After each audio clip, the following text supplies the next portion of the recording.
Hi, Karl. I live in a 55 and older community, and my 4-year-old grandchild comes and stays with me during the week while her mother is at work. She doesn't live with me full time. I am only babysitting during the week, and many times they stay for a weekend visit. The board is trying to say that I am in violation of the rules and I cannot have her over the way that I want.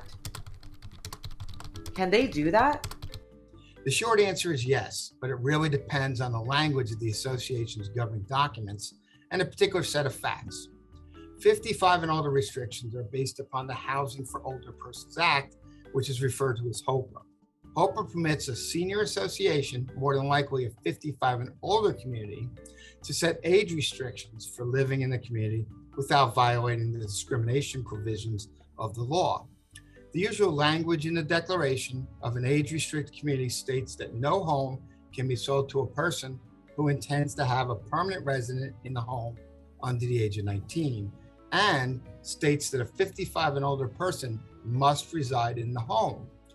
The owner needs to regularly provide a certification to the association, providing the names and ages of the residents of the home.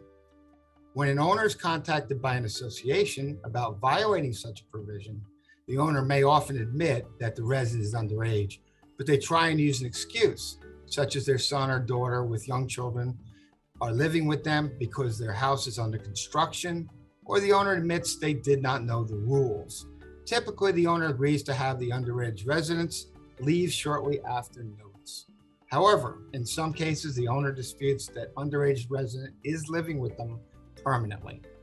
When the governing documents do not define what constitutes a permanent resident or occupant, this may create issues. In these cases, sometimes the owner makes up some excuses to get around the definition of a permanent resident.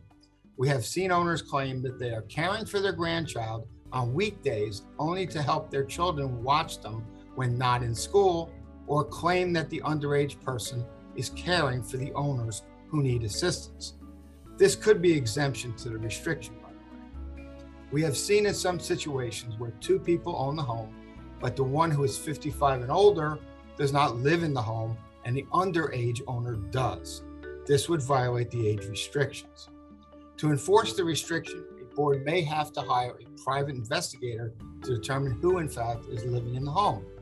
Ultimately, a board may have to take the violating unit owners to court to enforce the age restrictions. To reduce any confusion, a board may want to amend its association documents to define what is a permanent resident. To answer your question, whether your grandchild can stay in your home really depends on your governing documents and what the law requires as necessary to enforce age restrictions. In this case, it is best that you consult with an attorney.